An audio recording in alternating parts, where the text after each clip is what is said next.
Pues aquí en este Congreso, al parecer, aplican el reglamento cuando les conviene a ciertos grupos. Hoy fue un tema, yo entiendo que es un tema álgido que divide mucho las opiniones, por supuesto, pero se supone que las opiniones se deben de dividir y hacer ver en el debate y en la votación, no en la aplicación de la ley, no en la aplicación y la ejecución del reglamento. Saliéndonos del tema de hoy, yo recuerdo perfectamente bien que después de que un servidor presentó una iniciativa en materia de captación de aguas pluviales, por reglamento se mandó a la Comisión de Desarrollo Urbano. Después otro compañero, algún tiempo después, presentó una iniciativa en el mismo sentido y él expresamente solicitó que no se fuera a desarrollo urbano, que se fuera a medio ambiente. Y el presidente la turnó a medio ambiente. Cuando se le reclamó, oye, discúlpeme, presidente, pero es que esa iniciativa es materia de desarrollo urbano, el presidente dijo, es que se respeta la voluntad y la petición del promovente.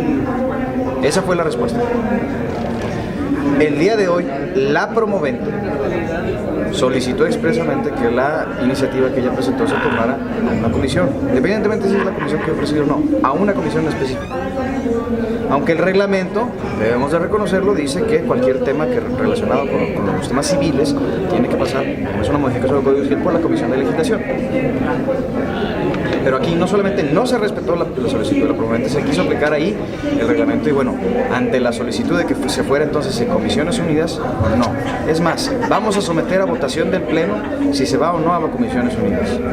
Cuando el artículo 55 del reglamento interior marca que el Pleno votará si se va a Comisiones Unidas a partir de una tercera comisión, no a partir de una segunda.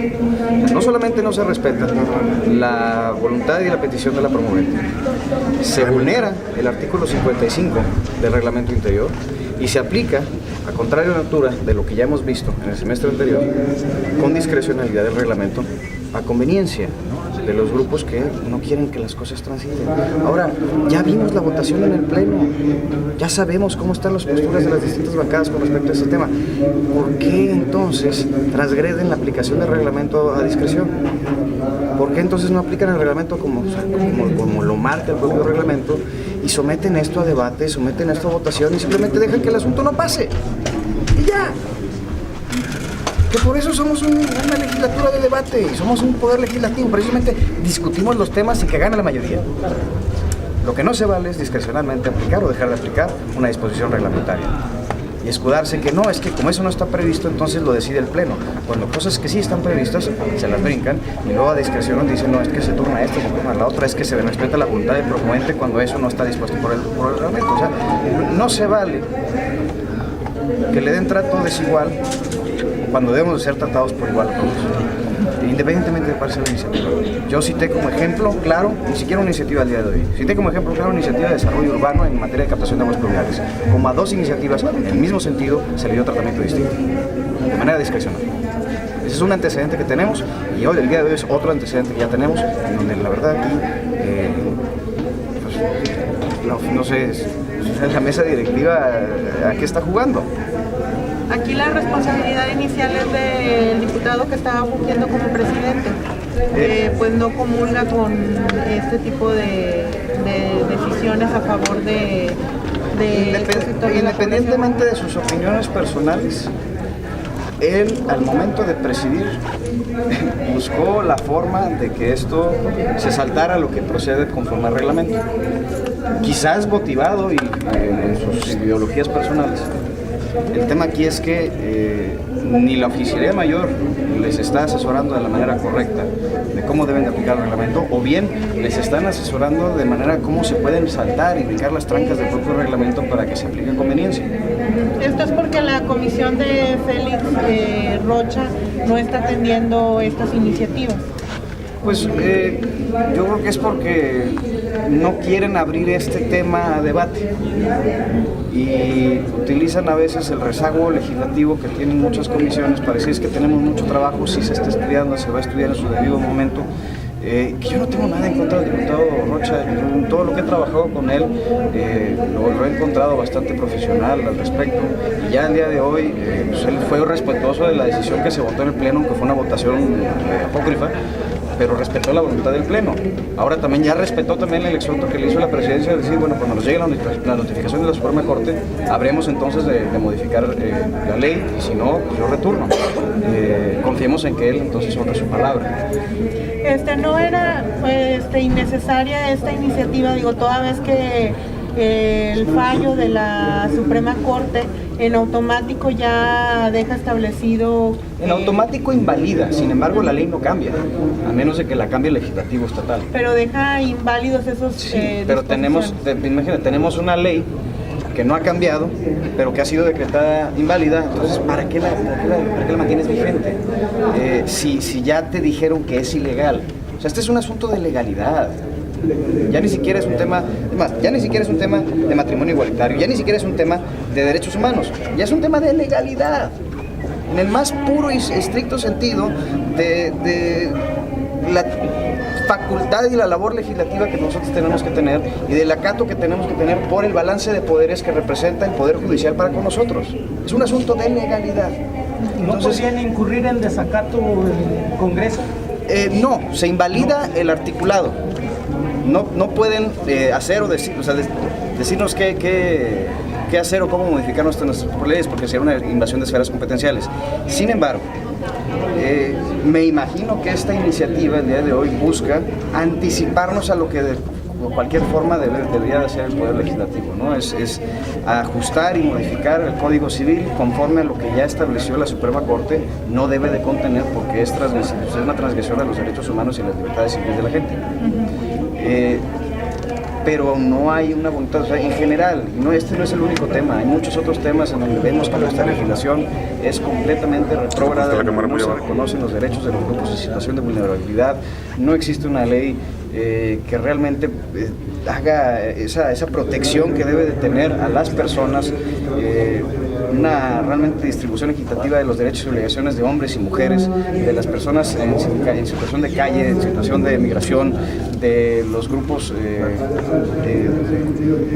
de pueblos indígenas. O sea, en general tenemos un Congreso que se dice promotor y defensor de los derechos humanos cuando les conviene para la foto, pero al momento en que se presenta una iniciativa que pretende proteger esos derechos, se queda ahí, como vieron en la votación, dividido, aplastado, simulado y completamente desahuciado. ¿Hay una resistencia, diputado, en legislar ese tipo de temas de matrimonios iguales entre personas del mismo sexo? Se nota una resistencia, ¿no? Por lo que vimos hoy. Hay una resistencia, yo entiendo que a ver, ya esto, te digo, ya va mucho más allá de las posturas.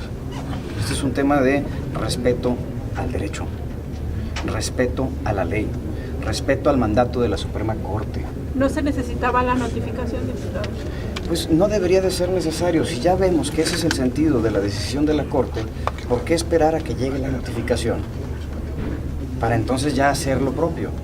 Si ya sabemos que por allá va, en el más puro ánimo y estricto sentido de la economía procesal, ¿por qué nos esperamos a que llegue esa orden? ¿Por qué entonces nos enfrentamos a que se tenga que insertar un texto en la ley que diga esta disposición ha sido invalidada por la Suprema Corte? Y eso da a entender que el Congreso de Nuevo León no ha querido acatar una orden judicial. ¿Esa decisión de la Corte cómo la ven ustedes?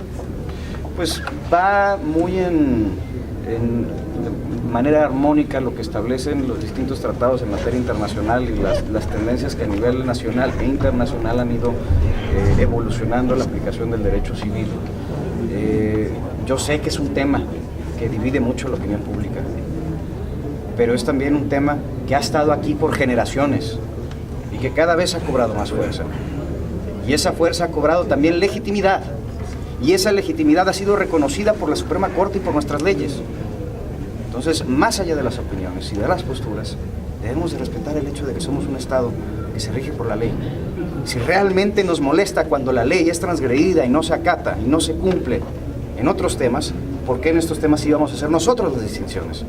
Volvemos a que la aplicación de la ley no es discrecional, porque por eso somos un país democrático, por eso somos un país de leyes, por eso necesitamos respetar las mismas.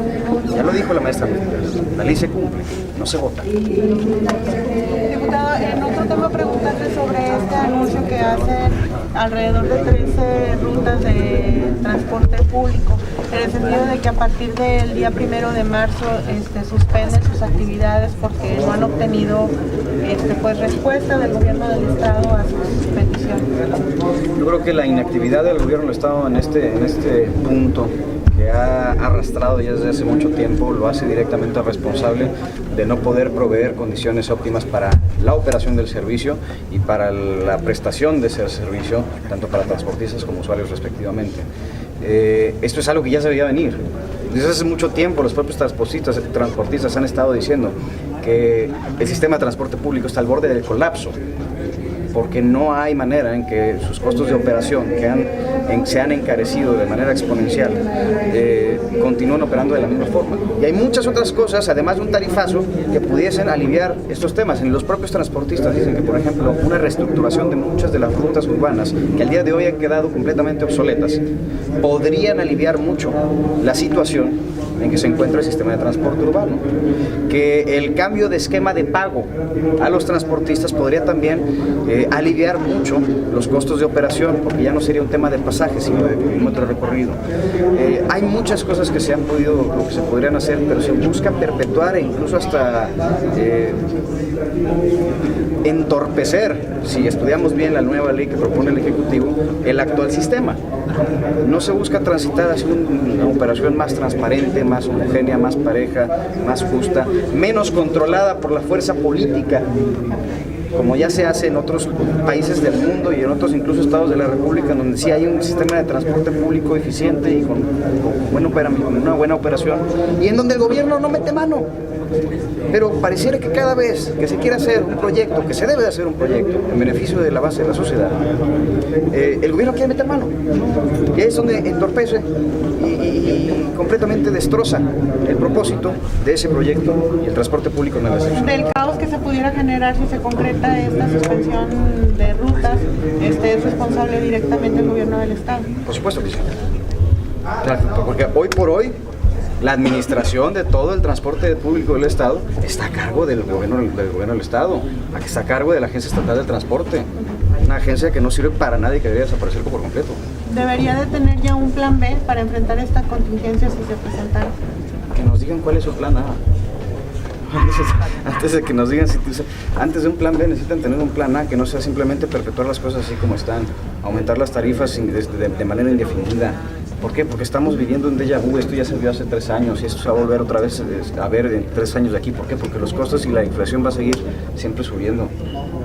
No, pero no así el servicio, no las condiciones y los acuerdos que se llegan a veces por debajo de la mesa con los propios transportistas, que no se transparentan, que no se publican, son las condiciones que tienen ahorita agarrado al sartén por el mango de muchos transportistas en contra del gobierno. No dicen, no, ¿sabes qué? Pues me voy a amparar o voy a dejar de prestar un servicio.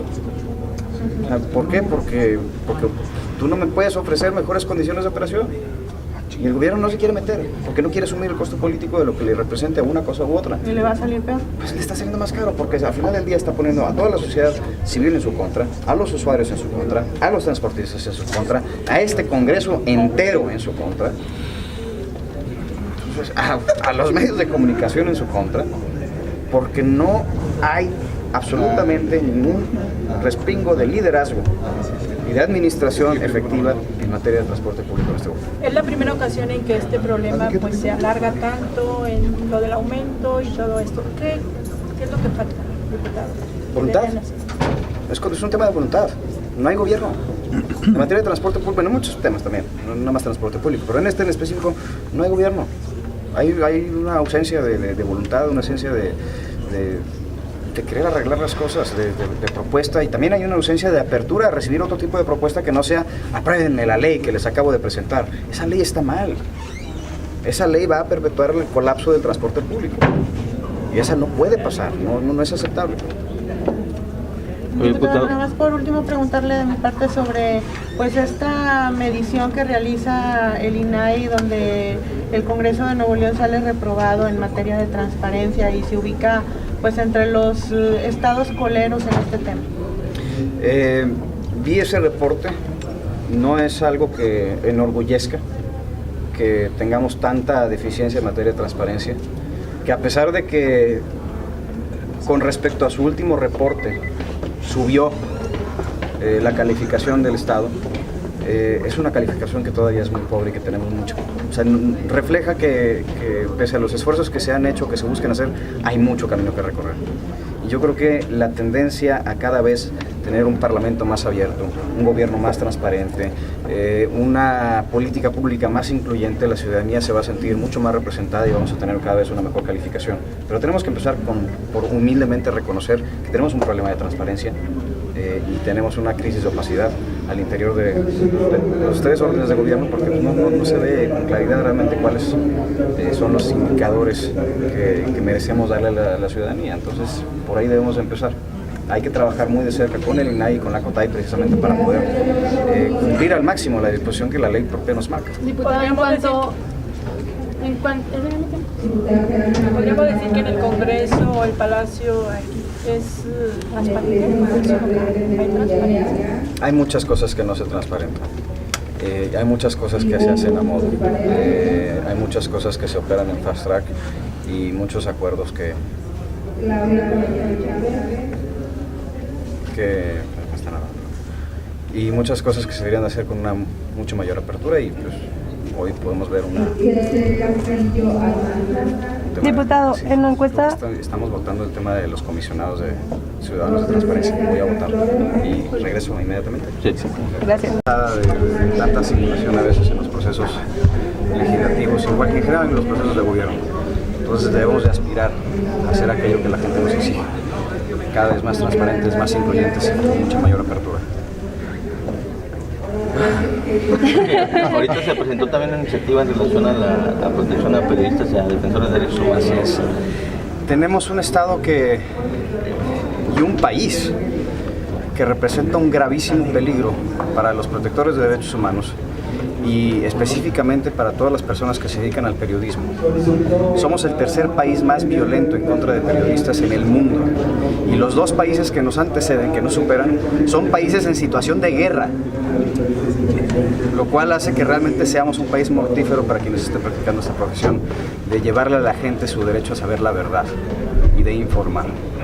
Entonces, tanto en materia de protección y defensa de los derechos humanos como la protección y defensa de quienes ejercen el periodismo para poder proteger el derecho humano de la libre expresión, de la verdad, es que presentamos una iniciativa para crear la ley que protege al periodista y a los defensores de los derechos humanos, que establezca mecanismos de protección, que establezca un consejo que regule estas normas, que establezca sanciones y que establezca responsabilidades y sobre todo que obligue al Estado a darle una protección por que se puede determinar, se puede apreciar que se trata de gente que se encuentra en una situación de vulnerabilidad por los peligros que representa al día de hoy el ejercicio de su profesión, en donde vemos que estadísticamente hablando es más el gobierno y la policía que incluso el crimen organizado, quienes amagan, amenazan, agreden e incluso asesinan a estas personas. No alimenta la impunidad que contra estos atentados que las mismas personas encargadas de hacer valer la ley sean las que llevan a cabo esta clase de violencia contra los periodistas. Pues es lamentable que así sea, pero es peor que no exista regulación alguna. Y la falta de regulación pues, promueve también impunidad. Mínimo con esto lo estamos poniendo de manera muy fuerte, componiéndote en el radar. Y si se incumple con esta ley, de llegarse a aprobar, que espero contar con la disposición y la voluntad política de las demás bancadas, si se logra votar esta ley, ponerla ya podemos también exigir una rendición de cuentas y llamar al cumplimiento de esta ley por parte de las autoridades que las incumplen y sancionarlas en caso de que no lo hagan. En el tema de la ampliación de la legítima defensa, ¿qué opinión le merece acerca de esto? O sea, actualmente solo se contempla para la casa habitación, pero digo, entiendo que lo quieren ampliar para el negocio de una persona y sabemos que en los negocios muchas veces se sufre porque es el centro donde uno tiene también cosas valiosas como por ejemplo el dinero. Entonces yo creo que es adecuado. El automóvil de una persona se puede considerar como una extensión de su posesión. Entonces, en estos casos yo creo que la legítima defensa no está mal. Es una garantía que se le da al ciudadano de que cuando su vida corra peligro, pueda entonces pues hacer lo conducente y lo razonable para poner su vida en salvaguarda. Entonces, yo creo que es algo que debe de estudiarse y que en su momento transitar. En el caso del vehículo no tendrán que verlo con pinzas porque hay muchos, no necesariamente hay delincuencia, no, también hay cerrones o altercados por ahí que alguien pueda confundir y en un pleito de carro a carro saque el arma y algo que no iba a pasar a mayores terminó. No, se tiene que ver exactamente, no, a ver, es que también la legítima defensa no implica menor cosa, es también saber exactamente cuáles son los casos en los que sí procede, qué se puede considerar como una amenaza directa a la vida y la integridad de la persona y cuál sería la represalia genuinamente razonable para que un ciudadano pueda responder de una manera violenta en defensa de su propia vida e integridad. Porque lo que no queremos es aquí aprobar medidas superiores a las que sean estrictamente necesarias para salvaguardar la integridad de la persona. No podemos nosotros estar condonando violencia gratuita. Volviendo a lo de transparencia, ¿van ustedes a exigir algún informe o corrección a nivel interno en el Congreso? El día de hoy la Oficialía Mayor nos presentó algunos números, los voy a estudiar para ver cómo estamos en cuanto a cumplimiento. De manera preliminar la Oficialía Mayor dijo que estamos cumpliendo con la ley y que tenemos cumplimiento casi del 100%, pero exactamente, o sea, el hecho de que el INAI diga lo contrario, entonces pues hay que ver entonces qué es lo que está pasando. No pueden hablar de que son organismos que están malinterpretando cifras o datos, digo, es el INAI. Es el INAI. Me interesaría también saber a nivel local qué diría la propia COTAI. Pero independientemente de cómo andemos o los números que nos presente la Oficialía Mayor, yo creo que siempre se puede mejorar y hay que aspirar a eso. Ahorita acaban de elegir a los integrantes del Consejo de la Comisión de Transparencia. Esa es la votación que se acaba de hacer, así es. ¿Y esto se logra después de cuánto tiempo de que no hubo consejo? El Consejo Ciudadano, pues ya tenía varios meses que no lo había. Es un órgano de apoyo de manera colegiada da recomendaciones y supervisa las actividades de la propia comisión. El día de hoy, de manera creo que ampliamente democrática, se votó en la cédula a los 12 nombres, de manera que cada diputado o diputado elegiría a 10 y los 10 integrantes con un mayor número de votación que cumplan el requisito mínimo de las 2/3 partes de la legislatura serán los que sean al final elegidos para ser comisionados. ¿El cargo es honorario? El cargo es honorífico, así es. Diputado, en otro tema, se realizó una encuesta para calificar los gobernadores y Jaime Rodríguez Calderón ocupó el número 33, el último lugar. ¿Qué opinan respecto a eso? Es una vergüenza, pero yo creo que es algo que al exterior es vergonzoso, pero al interior es doloroso, porque más allá de la imagen que ve Nuevo León y su gobierno ante el resto del país y del mundo, somos los neoleoneses los que pues, padecemos ese mal gobierno. Sería para analizarlo porque Movimiento Ciudadano pues para que fuera también en calificación en su momento, y si lo recuerda también en su momento cuando vimos para dónde iban las intenciones y sobre todo la mala administración de este gobierno, nos deslindamos porque pues, al final del día una mala administración no puede tampoco ser aprobada incondicionalmente, ¿verdad? O sea, una alianza de carácter político es de manera que se pueda trabajar de una buena manera en favor de la gente. Y cuando ese trabajo no se realiza de la manera correcta, no se puede hablar de una alianza incondicional. Y por eso nos salimos de esa alianza por completo. Porque no nos gusta para dónde va y sigue yendo la mayoría de la administración pública de este gobierno. Gracias.